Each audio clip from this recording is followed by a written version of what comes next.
Okay, let's talk about repetition. And I don't mean the boring, say it over and over kind. I'm talking about a hidden power, a force that has been shaping our oldest stories, our myths, and our wisest sayings for thousands of years, right under our noses. Have you ever noticed that? I mean, think about it.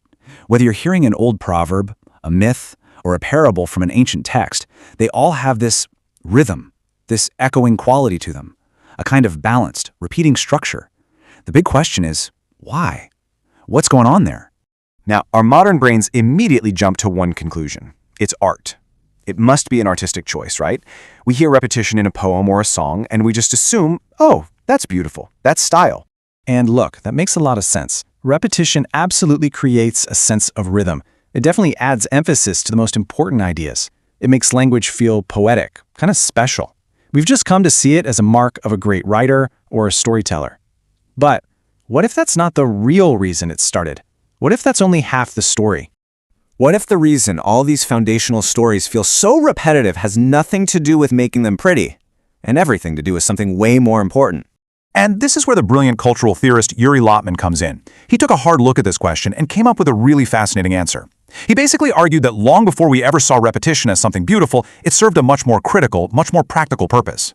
Lotman pretty much draws a line in the sand. So on one side, you've got your artistic texts, poetry, where the repetition is all about style and we appreciate its beauty. But on the other side, you have what he called functional texts, things like proverbs, myths, fables, where the repetition is consistent, it's practical, and is designed to teach you something.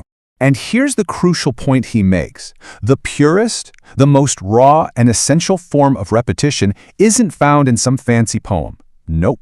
It's found in the texts that were literally designed to ensure a culture's wisdom and its values survived from one generation to the next. So that's the big question, isn't it? If this repetition wasn't originally about beauty, what on earth was it for? Well, Lotman boils it down to two original, incredibly powerful jobs.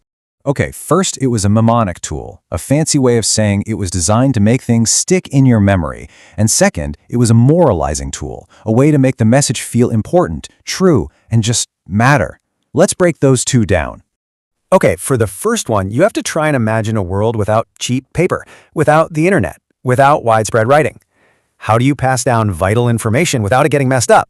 You build memory hooks right into the language itself. All that repetition, the rhyme, the rhythm, the similar sounding phrases, it all makes information sticky and super easy to remember, which ensures it gets passed down accurately. The second function is all about authority. Think about it. A balanced, repetitive phrase doesn't just sound like one person's opinion, it sounds like a universal truth. It feels inevitable, like it's a law of nature or something. That structure gives the idea this incredible persuasive punch, making the moral lesson hit home with way more force.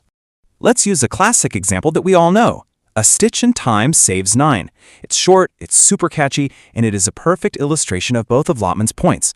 I mean, it's perfect, right? That rhythmic, rhyming balance makes it incredibly easy to remember. That's the mnemonic job right there. But at the exact same time, that balanced structure gives it this feeling of undeniable wisdom. It doesn't sound like a suggestion. It sounds like a fact. And that is the moralizing function in action. See how it works? So how in the world did we get from there to here? How did this ancient survival tool become something we see as just a mark of artistic style? Well, here's the evolution in a nutshell. In the past, repetition was basically a piece of technology. Its function was to preserve a culture's wisdom and teach its morals. But now, in our modern, super literate world, we just don't need it for survival anymore. So what have we done? We've repurposed it.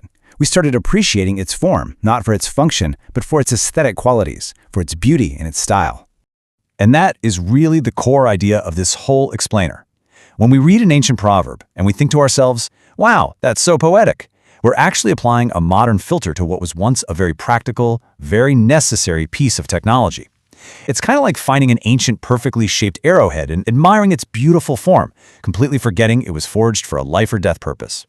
So, if you're going to remember just one thing, let it be this. Form follows function. That's true for design, and it's true for our language and stories too.